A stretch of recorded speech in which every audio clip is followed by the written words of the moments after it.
If you've never seen what despair looks like up close, you probably never set foot in Oakland. This city, once a beacon for working-class families, a hub of culture, labor, and opportunity, now grapples with a reality that's hard to ignore, a growing homeless crisis that spills onto its sidewalks, parks, and underpasses. Tourists might still catch glimpses of tree-lined streets and trendy cafes, but a few blocks away, a very different Oakland emerges, one hidden in plain sight. You might wonder how things got this bad. How did a city so close to the tech empire, Silicon Valley, just a bridge away from San Francisco, fall into such disrepair? Let's dive into the story behind the tents, the silence of abandoned storefronts, and the faces of those Oakland has left behind. 70% surge in homelessness. From the skyline, you can see the wealth of the Bay Area, the shimmer of San Francisco, the powerhouses of Silicon Valley. People there talk about AI, blockchain, and the future of tech. But take a short drive east, and the conversation changes. In Oakland, entire communities are living out of broken-down RVs and makeshift shelters. Gas stations become bathrooms. Public parks turn into home. According to official counts, over 12,700 people are homeless in Oakland, a 70% increase in just 5 years. Of those, more than 75% live completely unsheltered. That means no beds, no roofs, no safety nets. The shelter system is stretched beyond capacity. For every bed available, 3 or 4 people are left to fend for themselves on the street. And perhaps most heartbreaking of all, more and more of those faces are elderly. These are people who spent their lives working, paying taxes, contributing to their communities. Now, they wait in line for soup, for blankets, for a chance to sleep under a bus stop without being told to move on. Many believed if they worked hard, they'd retire in peace. Instead, they're sleeping under tarps and cardboard. Right next to luxury condos and trendy restaurants, you'll find these forgotten souls. Prosperity, it seems, is not shared equally. How did Oakland get here? Skyrocketing rents, wages that don't keep up, a patchwork of policies that aren't strong enough to catch people when they fall. And once they fall, climbing back out is nearly impossible. If a city with Oakland's resources can't house its people, what does that mean for smaller towns? Nowhere is this divide more obvious than in Oakland's so-called no-go zones. They aren't marked on maps. But ask any local. They'll tell you where not to walk after sunset. Take East 12th Street. From 16th to 17th Avenue, nearly 1,080 people live in tents surrounded by garbage and rusting metal. The city has sent in bulldozers multiple times to sweep the encampment. But when the tents go, nothing replaces them. No housing, no services. So people return because they have nowhere else to go. It's a cycle. Clear it, rebuild, clear it again, further west, with street paints an even darker picture. Once home to over 200 unhoused people living beneath the freeway, it became infamous for fires and desperation. The city stepped in, but again, without offering real solutions. Just a bit north, even the green spaces aren't safe. Mosswood Park, once a family hangout, is now home to more than 350 people. A recent sweep offered only 32 temporary hotel rooms. And the rest? Back under the trees, under the benches, out of sight. After dark, most locals don't venture outside. Not out of cruelty, but fear. Safety is no longer guaranteed. Not for the housed, and certainly not for the unhoused. When leadership fails, faith crumbles. And here's the real tragedy. This slow collapse is eating away at people's faith in leadership, in order, in each other. If laws don't protect the vulnerable, what are they for? If the police avoid entire neighborhoods, how can the people who live there feel safe? And if hope disappears, what's left? It's not just about poverty anymore. It's about a city where compassion is running out. Even small business owners feel it. Customers vanish. Foot traffic dies. Some shopkeepers describe opening their doors each morning to trash, human waste, and people suffering mental breakdowns just outside. It's not that they're violent, one said. It's that our customers don't feel safe anymore. And slowly they stop coming.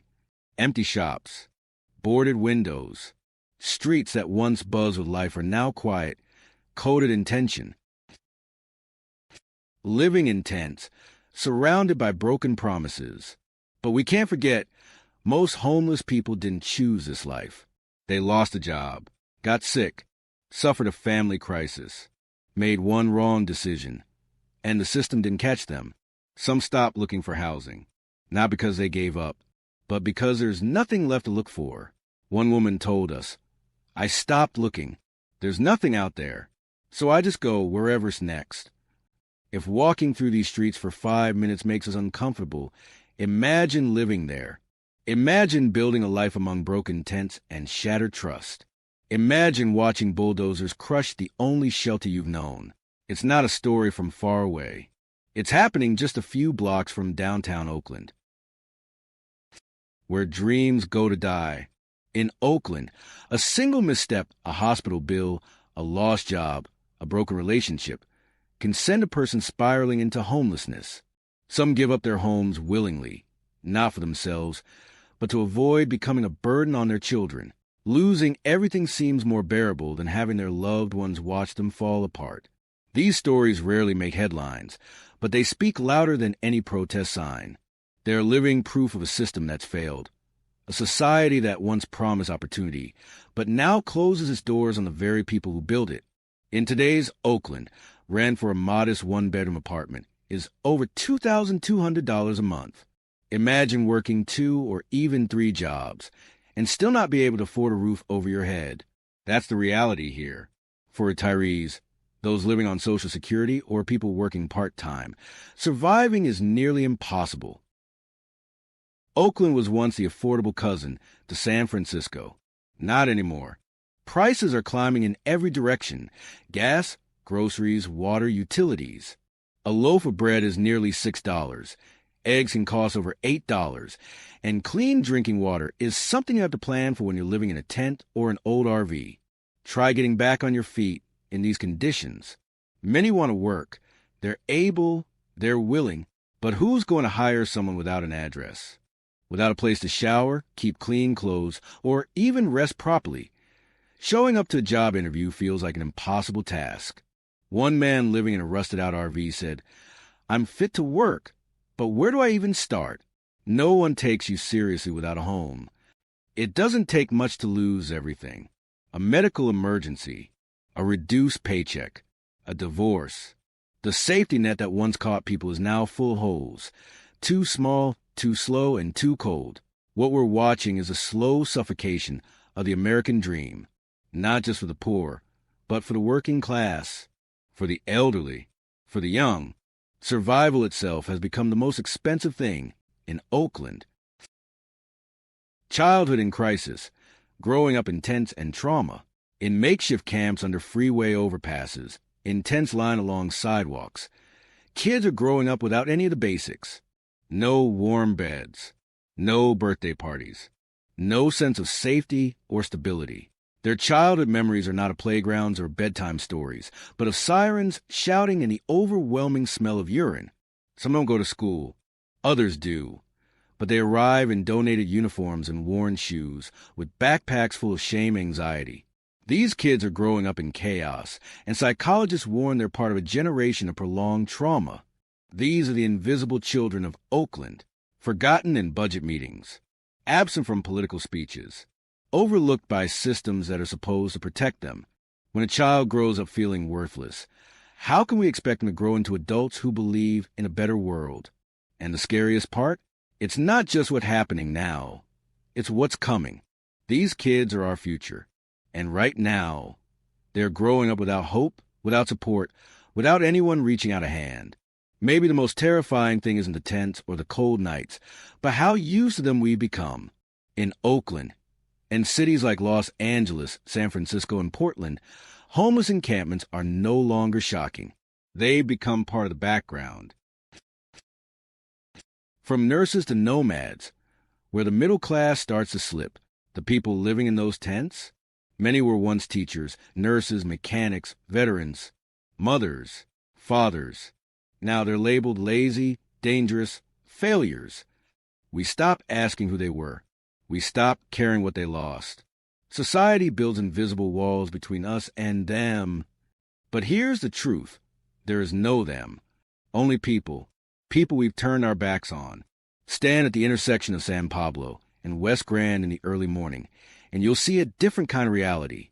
Steam rising from the sewers. People brushing their teeth with hoses attached to fire hydrants. No movie soundtrack. No dramatic filters. Just raw, painful truth. Oakland, once a beacon of hope for working families, is unraveling. Even the middle class, the people who used to believe they were safe, are now on edge. Rent keeps rising. Crime is escalating around the encampments. Small businesses are closing or fleeing. Schools are underfunded. Healthcare is overwhelmed. This isn't just a homelessness problem. It's a full-blown collapse of what it means to live in a city, to live with dignity. Local leaders scramble for short-term fixes, temporary shelters, hotel vouchers, sweeps of encampments when the media pressure gets too high. But no one is talking about long-term, sustainable housing. There's no vision, no courage, no real plan. Worse, people are adjusting to the chaos. Kids learn to avoid tent-lined streets. Shop owners expect daily theft.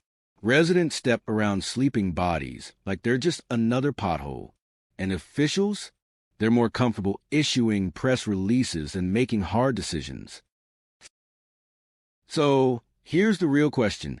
What happens when even hope leaves the city?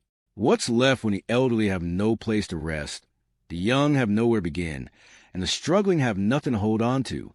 Is Oakland still a city, or is it becoming a symbol of a country in crisis? Because make no mistake, what's happening in Oakland is happening elsewhere. In Los Angeles, in Portland, in Chicago, in New York. It's not just a local problem. It's a national one. Homelessness is just the surface. The deeper issue is a society that no longer knows how to care. And if we don't find a way to turn that around, the price we pay won't just be more tents and more broken families. The Oakland homeless crisis is not just about tents and trash. It's about dignity. It's about a system that has failed thousands. And it's a warning. It will be the loss of who we are. So what do you think? Is there still a way out of Oakland's homeless crisis? Or are we simply watching a dream fade away? Share your thoughts in the comments. Don't forget to like, subscribe, and stay tuned for more videos that dig deeper into the stories that matter. Thanks for watching.